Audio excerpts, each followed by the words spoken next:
Please like, subscribe and press bell icon for all notification. यहाँ पर V हमें एक वेक्टर स्पेस दे रखा है जिसमें जो एलिमेंट्स हैं यानी कि जिनसे ये वेक्टर स्पेस कंसिस्ट होता है उसमें सिमेट्रिक कॉम्प्लेक्स मैट्रिसेस हैं ओवर R। तो हमें डायमेंशन ऑफ V बताना है। डायमेंशन का मीनिंग होता है कि हम कितनी एंट्रीज पर फ्री हैं। तो अगर हम C ओवर R अगर एक ये वेक्टर स्पेस है तो इसकी जो डायमेंशन होगी वो 2 होगी। कैसे? किसी भी कॉम्प्लेक्स नंबर को a प्लस बी आयोटा के फॉर्म में लिख सकते हैं। ये जो a और b हैं ये कहाँ से आते हैं? रियल से। और हम इंडिपेंडेंट है कि इन दो चॉइस पर a और b पर हम कोई भी एंट्री रख सकते हैं। तो c ओवर r की जो डायमेंशन होती है वो 2 होती है। अब अगर हम कोई मैट्रिक्स लिखते हैं जो कि एक सिमेट्रिक मैट्रिक्स है n बाय n साइज का, तो डायगोनल से ऊपर के एलिमेंट मान लीजिए, डायगोनल से नीचे के एलिमेंट, क्योंकि ऊपर या नीचे के एलिमेंट एक दूसरे के सेम ही होते हैं सिमेट्रिक मैट्रिसेस में, तो हम ऊपर के एलिमेंट को कंसीडर करते हैं सिर्फ। तो यहां पर हम बॉटम से कंसीडर कर रहे हैं। यहाँ पर एक नॉन जीरो एंट्री हो सकती है, यहाँ पर 2, यहाँ फिर 3, फिर 4, यानी कि 1 plus 2 plus 3 and so on up to n entries ऐसी होंगी जहां पर हम किसी भी कॉम्प्लेक्स नंबर को पुट कर सकते हैं। किसी भी कॉम्प्लेक्स नंबर को पुट कर सकते हैं। इसका जो सम है अगर हम निकालते हैं सम ऑफ n नेचुरल नंबर, वो होता है n into n plus 1 divided by 2। लेकिन एक कॉम्प्लेक्स नंबर को लिखने के लिए हम दो एंट्री पर इंडिपेंडेंट हैं, इसलिए हमने पूरे इस सम को 2 से मल्टीप्लाई कर दिया। 2 से 2 कैंसिल आउट हो जाएगा। यहां से हमें जो रिजल्ट मिलेगा n square plus n। Option C आपका करेक्ट आंसर होगा। तो यहाँ पर हमें एक लीनियर ट्रांसफॉर्मेशन t दे रखी है जो Rn से Rn पर डिफाइन है, और यहाँ पर कुछ गिवन इंफॉर्मेशन है। Te1 0 है और Tej इसकी जो एंट्री है, इमेज है, वो Tj-i-j-1 है। इसका मतलब हुआ ये सभी j जो 2 से बड़े हैं, यानी कि t 0 1 0 0 इस टाइप से अगर कोई एलिमेंट है तो उसकी जो इमेज होगी वो क्या होगी? 1 0 0 0 इस तरह से होगी। और कोई अगर दूसरा एलिमेंट हम ले लेते हैं, मान लीजिए E3 ले लेता हूं मैं, 0 0 1 0 0 0 इस तरह से अगर मैं कोई एलिमेंट लेता हूं तो उसकी इमेज जो होगी वो होगी 0 1 0 0 इस तरह से डाउनवर्ड।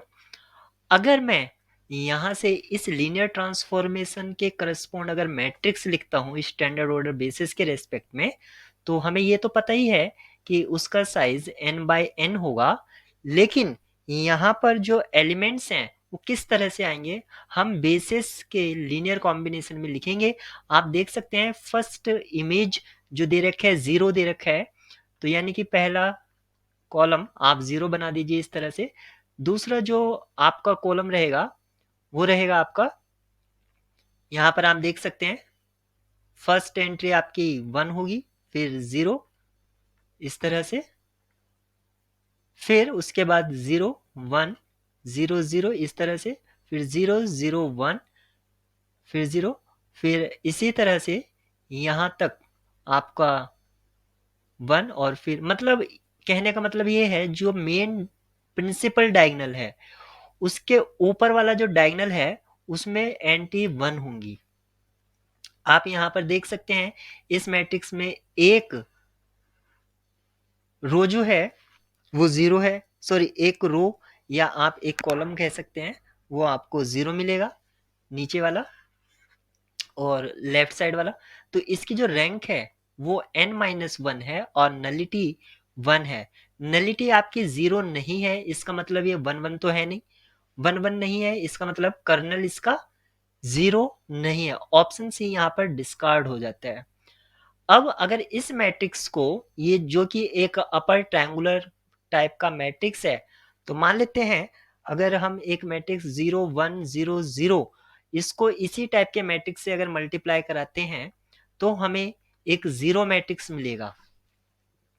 जीरो मैट्रिक्स मिलेगा इसका मतलब ये हुआ कि A square equals to not equals to A, यानी कि आइडेम्पोटेंट नहीं है, ऑप्शन बी डिस्कार्ड हो जाता है।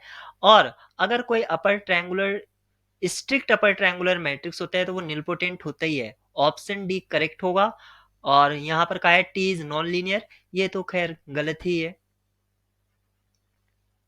यहाँ पर हमें जी एक ग्रुप दे रखा है जिसमें 2x2 इन्वर्टिबल मैट्रिसेस बिलोंग करते हैं ओवर द फील्ड Z2, और Z2 में जो एलिमेंट्स होते हैं 0 और 1 होते हैं।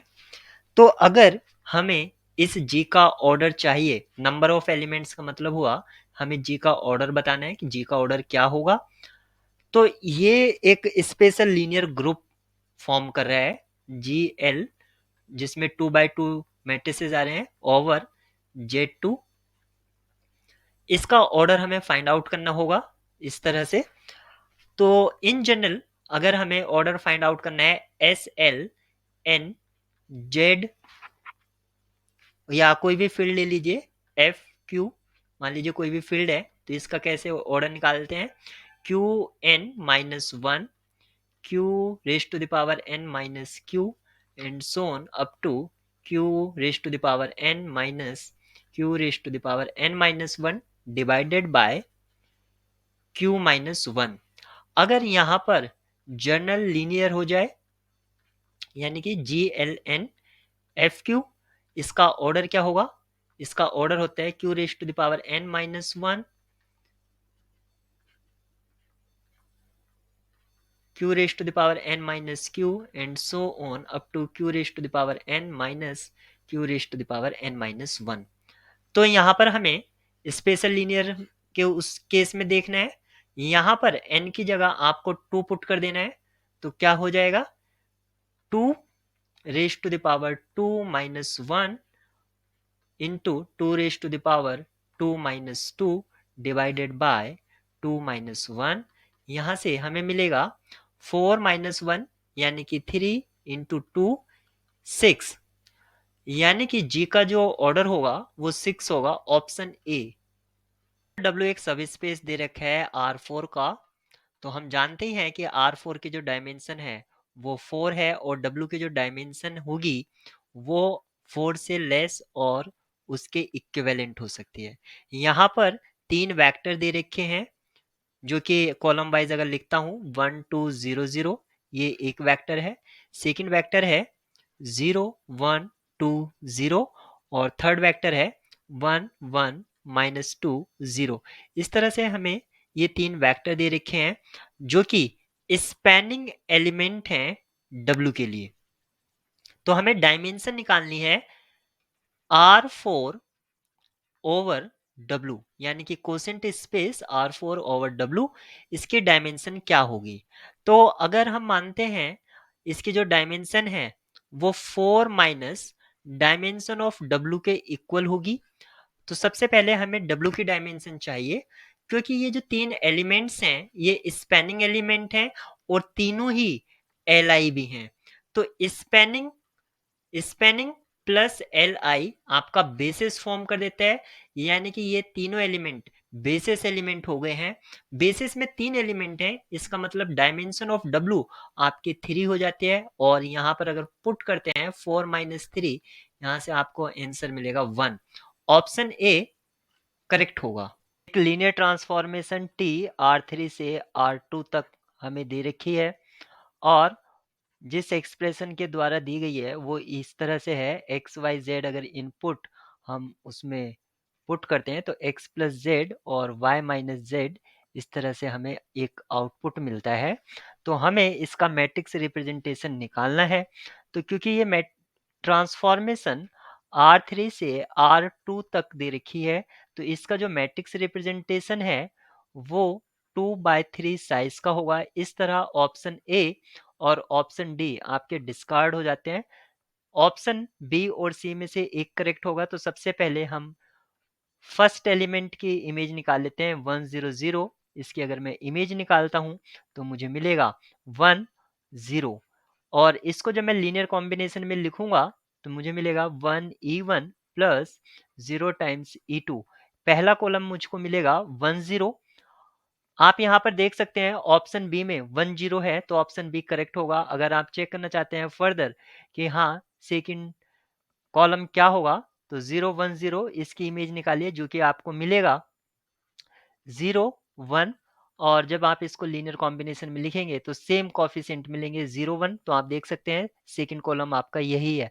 आप थर्ड कॉलम को भी वेरीफाई कर सकते हैं। Correct option B.